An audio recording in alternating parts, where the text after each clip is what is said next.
Hello, ladies and gentlemen. I'm Ulan Gaming, and today we will be covering Aztec. Aztec is one of my personal favorite civilizations, and I can't wait to get started, so let's just get right into it.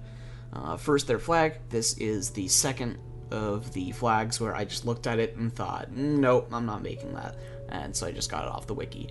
As for unique mechanics, okay, so the community plaza is Aztec's biggest unique mechanic. And I say unique mechanic, but all four of the native civs have the community plaza. But the reason it's particularly unique for Aztec is because more than any other civilization, more than any other native civilization, Aztec relies and is based around and founded upon using the community plaza. Pretty much everything you do that's not an all-out rush, you're going to need the community plaza for, because of the warrior priests and how they function. So the reason that Aztec works so well at the community plaza is because of the existence of a special unit called the warrior priest, who is a healer with like 360 HP or something like that, and a very high attack for a healer. But they can dance on the community plaza, and they are worth 2 settlers each, and they cost 0 population. You can only get them by shipping them or making them at the community plaza, and you can only have up to 10 of them, but that means that you can get 10 warrior priests for no population constantly dancing, and it gives you the equivalent of 20 settlers on the community plaza at all times without sacrificing any economy. Which means that if you put 15 settlers onto the community plaza on top of that, then Aztec has the strongest community plaza in the game, capable of 35 settlers worth of work. Which is absolutely incredible, given that it only has 25 spots on it. This allows you to do things, of course, like increase your explorer's hit points, or increase your unit's attack, or use a specific dance to heal up all of your military units in seconds, or just anything that you want. You can have it set to XP and just get tons and tons and tons of shipments. That's generally what the warrior priest boom is. Or use it, or just all sorts of things, making skull knights, making men to defend yourself. Now to talk about the XP aura. So Aztec, their war chief, because it's a war chief, has an aura. The Aztec war chief boosts the XP given from units in combat. So any other unit that's not the Aztec war chief will get double the XP for every unit and building it kills. And with 150 resources, you can hit the big button at the community plaza and double that's effectiveness, so that it goes from double XP to triple XP. And then the last thing that's unique about Aztec is all of their units are infantry units. They have no cavalry, which is kind of similar to Inca, except they also have no artillery, which Inca has at least a big button that allows them to create, that allows them to make 4 light cannons. Aztec does not have this option. They only get cannons in Age 5, which are captured mortars. Which obviously most games are not gonna go into Age 5, and they don't even really need them because they have the Arrow Knight anyways. Now the general playstyle, Aztec has a lot of different strategies they can do, but their general playstyle is going to be a rush or a fast industrial. Now you will see people do fast fortresses, you will see people do booms, but the 2 most common strategies that you will see Aztec players do are rushes or going to the industrial age, in my experience. The Aztec are very peculiar with their playstyle in that they can do whatever they can kind of do whatever they want, in that they could do a full-on rush, they could do native strats, they could go into the fortress age, they could go into the industrial and spam skull knights, they could stay in they could do a semi-FF, mass a little bit, and then go to Age 3. But whatever they do, they have to commit themselves very hard to it, because of the way their civilization functions and how much boom power the priests are worth. And if you do an all-in rush, then you are not going to get those priests out, and it's going to slow your entire game down. And if you do get the priests out, then you are not going to do a full-blown all-in rush, because you're just not... You're going to have too much economy in the early game. You're going to have too much economy shipments rolling in. Now, as for their age-up system, they have the counselors, which we went over with the Inca video, but they are very, very good for Aztec. So pretty much all, unlike a lot of the Asian civilizations, for example, which have one objectively worst wonder, all of the Aztec wonders are extremely useful. All of the Aztec age-ups are extremely useful, and all of them are used in different strategies, which we will be going over. The messenger is the one that's easiest. It's the one that all the natives have, and it's just, hey, you age up in 30 seconds no matter what age you were going into, which is great. It always is. But then we have the chief. The chief age up boosts your explorer's HP and gives him a swashbuckler attack, and then it boosts the damage of the swashbuckler attack and the HP of your chief, depending on what age you are aging into with the chief. I recommend using the chief in ages 3 or 4, as that is where you will get the most benefit out of it, because the swashbuckling attack is pretty weak in age 2, unless you work really hard at it with the High Priest of Exultan. And it's generally not worth it. But once you get to the 3rd age, your explorer is your war chief is extremely tanky and can solo small armies of skirmishers, and so having the swashbuckler attack is a huge boon to him. Now, as for the elder gives Travois. He gives 1 war hut Travois and boosts HP. In the 2nd age, I believe he gives 2 noble hut Travois and boosts HP in the 3rd age. He gives 2 noble hut Travois and boosts HP more so in the 4th age, and I don't remember what he does in the 5th age. But anyways, with the Elder, you're going to be aging up with the Elder likely between to ages 2 or ages 3. Age 2 will give you that nice war hut, as well as an HP boost. I think an attack boost as well. It might just be HP though. But that HP boost is really, really nice for just sitting it in your base and defending your town, or if you're doing a full-blown rush, you could make a forward base and not have to build it with your settlers, because war huts and noble huts do take a long time to train. And yeah, it's just a very overall nice quality of life thing, and if you're doing a fast fortress, you're probably going to be wanting to make the noble units, but it takes forever to make war huts and noble huts, so being able to get 2 Travois is really, really helpful. I do it all the time with my Eagle Runner fast fortress build order.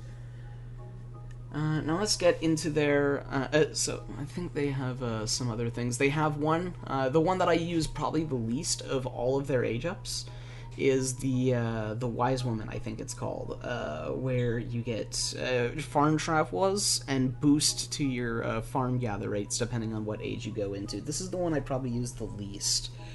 But fun fact, Aztec have the best farms in the game.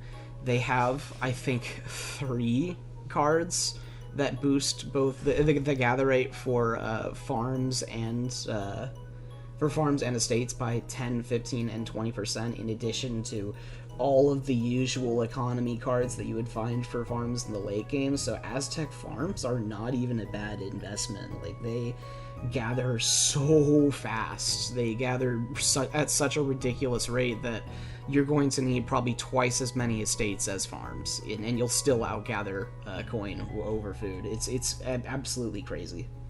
And even their estates are pretty good too, just because of Chinapas and the fact that they boost both farms and estates. And then the last one is the Warrior. He gives Skull Knights, and Skull Knights are obviously very powerful and very useful. And speaking of Skull Knights, let's get into their unique units. Aztec has 7 base military units. I did not include Warrior Priests in the unique units because although they can be used for military, that's not what their purpose is. I'll talk about Warrior Priests separately when we're talking about things to watch out for. So, the Arrow Knight is the first unique unit listed there. And the Aeronite is a cross between a culverin and a mortar stuck into an infantry unit and given, I think, like 30 range. It's crazy. Aeronites are very, very good. They outrange falconets, they outrange heavy cannons, they have a ton of siege, and their siege attack is 30 range, of course. And they have a crazy high multiplier against ships and against both ships and artillery.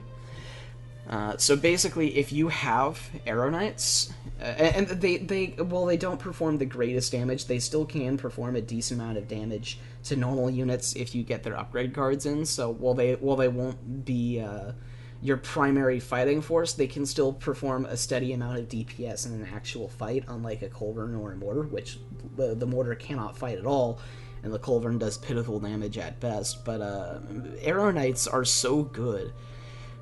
Because they all, in addition to all of these, they aren't countered by culverins because they count as infantry and not artillery. And so Aeronites are just fantastic because if you have Aeronites, you are banning your opponent from having any kind of artillery until they deal with your Aeronites. The Aeronites are that good and that high range that if you have them, your opponent just can't make artillery until he deals with them. It is a match-deciding unit, and if you have no Aeronites, it's going to be very difficult to push into your opponents. So they are one of the most central units to Aztec once you hit the third age. The Coyote Runner is the next unit. It is the Aztec's equivalent of the Chimu Runner, or basically a one-pop hussar, like a Cossack that's infantry. It has a smaller model than all of the horse, which does mean it has better pathing, but its pathing is nowhere near as good as the Chimu Runner, nor are its base stats. It has higher HP but lower attack compared to the Chimu Runner. And the Chimu Runner has a big button special ability that prevents it from getting snared and boosts its movement speed.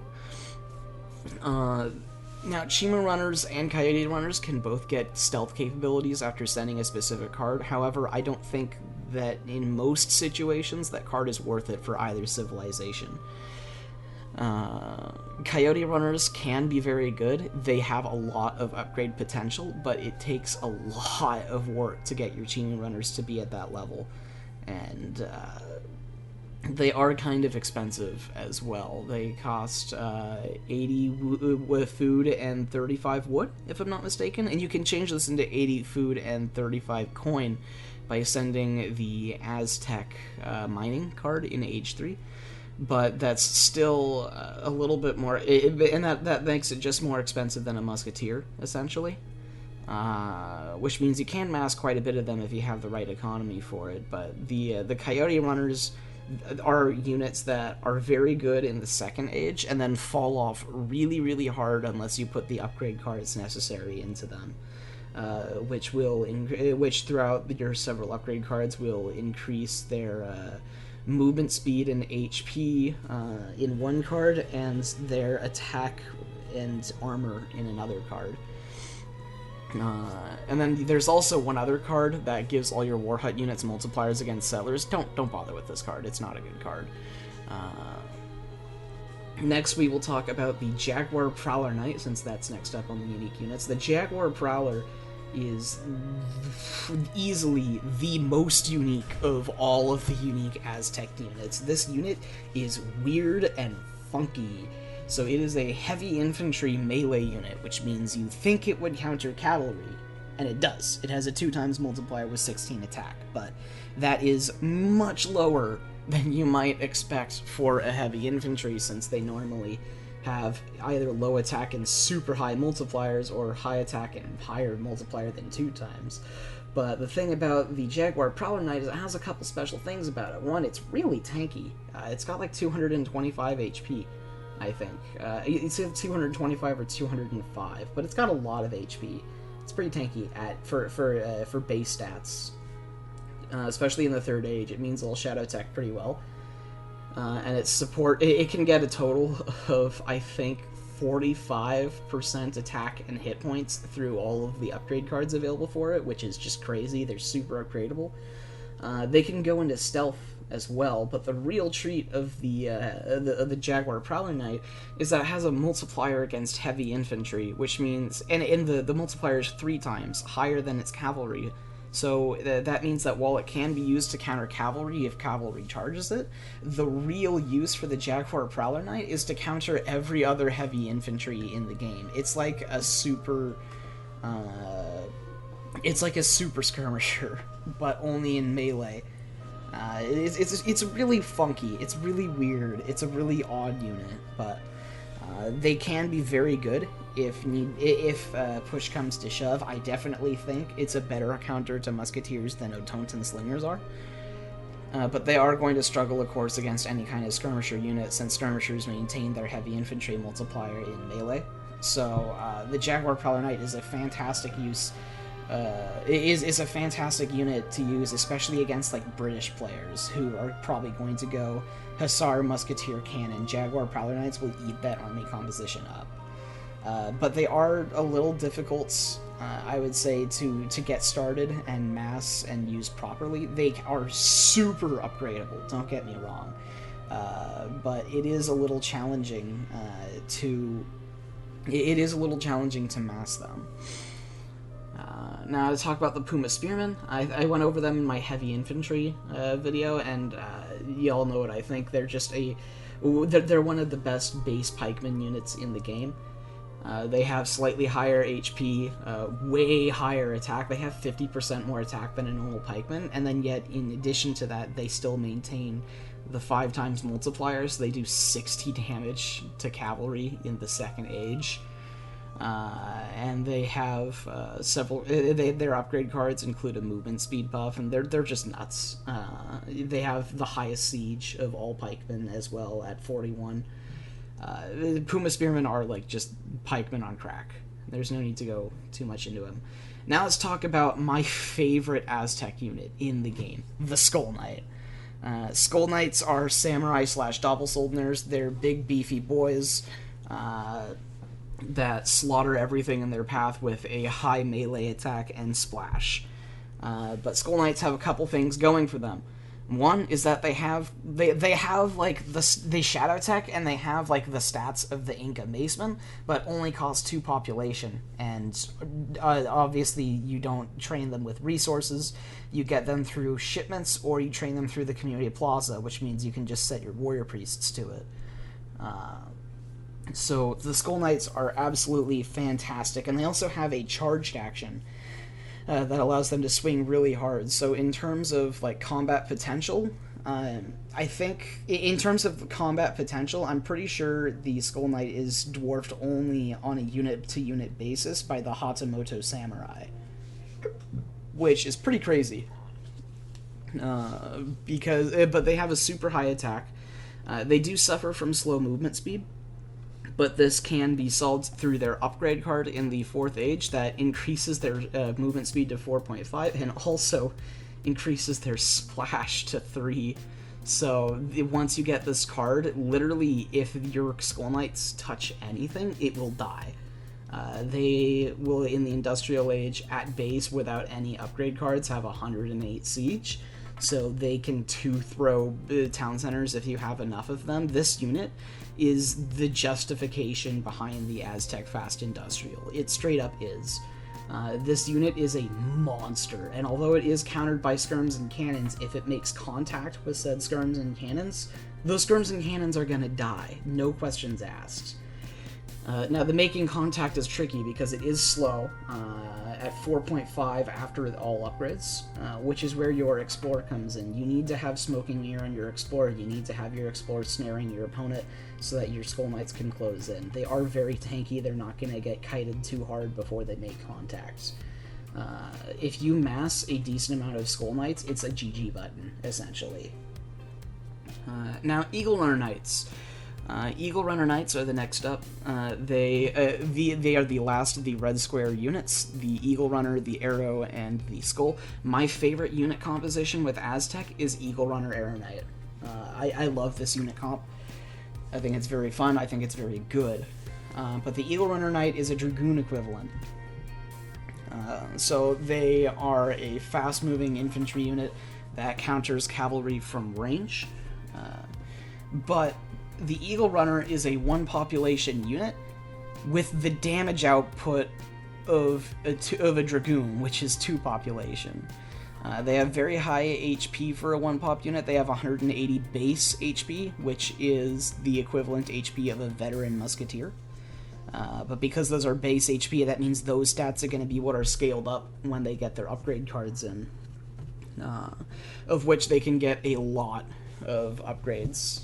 They can get a range upgrade to get 16 range instead of 12, which is really, really big. They also just, get 30% stat boosts from various other cards available to the Aztec. The Eagle Runner Knights will just they slaughter everything. Because if you mass 30 Eagles, you have the damage of 30 Dragoons, but only take out 30 population instead of 60. And that's just amazing, because it means if you mass 80 of them, your damage is going to be through the fucking roof. And they get 30%. They get 30% attack and hit points from combat cards available in the 3rd Age. And since their guard upgrade is only 25%, that means that you can get Eagle Runner Knights to be more powerful in the 3rd Age than if you were to go to the 4th Age and upgrade them, which is crazy. 30% versus 25. Now, I will get into the whole 25% guard upgrades in a bit, because I do think it's worth mentioning, but Eagle Runners are just quite literally, they're valuable because they are a fast-moving unit that shreds everything and has 30% range multipliers, range resistance. They are nuts, and that is pretty much all that there is to say about them. Now, the Otonton Slinger is the Aztec unit of a skirmisher, and it's pretty decent in that it's cheap, and the shipments that you get for the Otontons give you a lot of Otontons to go with them. But I don't like Otontons, straight up. I don't like Otontons. Otontons have the problem of, while they're super cheap, you never feel like you have enough of them. You could make a mass of 50 Otontons, and the entire time you'll be moving it around, you'll be thinking to yourself, God, I hope nobody throws 10 cav into this.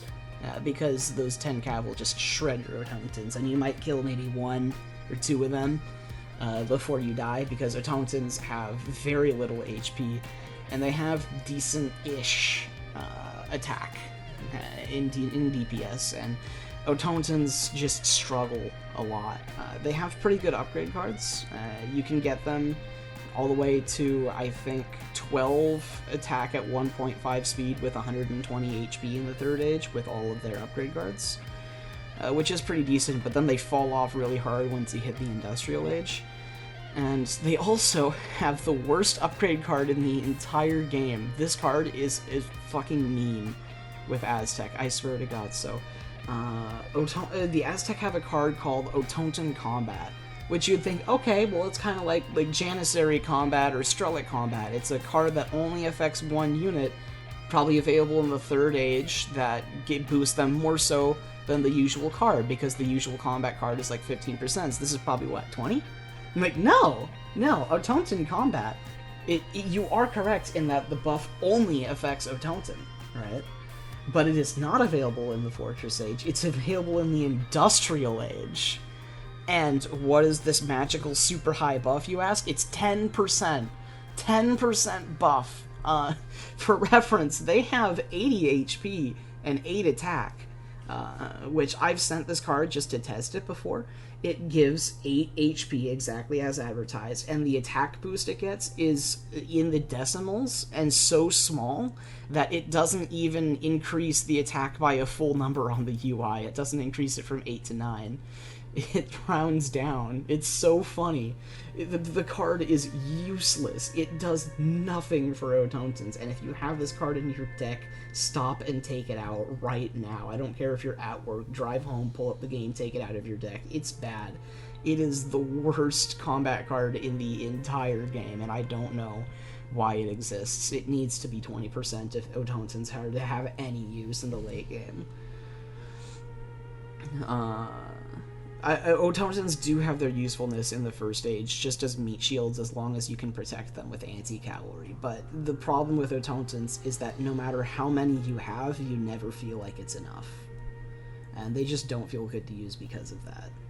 Alright, so their primary unit compositions that you'll mostly find, you'll have the War Hut Trio, as I call it, where your opponent will just run all 3 War Hut units, the Coyote Runner, the Automaton, and the Puma Spearman, which will give your opponent a nice rounded unit comp of Pike with plus Skirm plus Huss. You know, it's a very standard unit comp that just kind of works and functions well. It does its job. You'll also see Arrow Knight plus Eagle Runner Knight, because that's basically saying, hey, let me just take 2 of the strongest units, and yep, now they're together. This is my favorite comp, and it is weak to skirmishers unless you really know what you're doing. With Aztec, what you really know what you're doing basically means using your War Chief, which I will get into later. But you can help fix your weakness to skirms just by making a few Coyote Runners to go in with your Eagles, and then in addition, Eagle Runner's DPS and range resistance is so high that once you get to a certain mass of Eagle Runner Knights, it doesn't matter what you're fighting. Your Eagle Runner Knights will beat skirmisher masses. It's crazy. And then the last arming comp is just pure Skull Knights. If Aztec goes to the Industrial Age, there's a real possibility they can just spend some time and make like 30 Skull Knights, and then your game is over if you're not ready for it. Skull Knights will just slaughter everything in their path if you are not adequately prepared to handle them. Alright, now things to watch out for. First up, War Chief. Aztec have the best War Chief in the game, except for maybe Lakota. The War Chief for Aztec is a fucking tank, and he doesn't have as much movement speed or movement capability or movement boosting capabilities like the Lakota War Chief has, but what the War Chief does have going for him, besides just the Swashbuckler attack, which is very, very powerful and can one-shot the 2 Falk shipment, which is very funny. I have a video of that on my channel. I'll probably link it below. But the War Chief, because of Warrior Priests and having the equivalent to 20 settlers at all times on your community plaza, is very easy to recover if he goes down. And he's also pretty much the most unkillable of all of the War Chiefs, because you can set him in standard ground mode and then set the dance to the heal all IO military, and he will out-heal most damage that comes into him, even if it's like a big mass of musketeers. As long as his max HP is high enough. So this is a trick that gets better and better and better the later into the game you go, and the more upgrades you get for your War Chief. This is a very powerful ability, and I have an entire video dedicated to showing this specific trick. I'll probably link that below as well. And in addition, I also have a video of me using this in practice against a top 40 player in teams, so I will link that one below as well.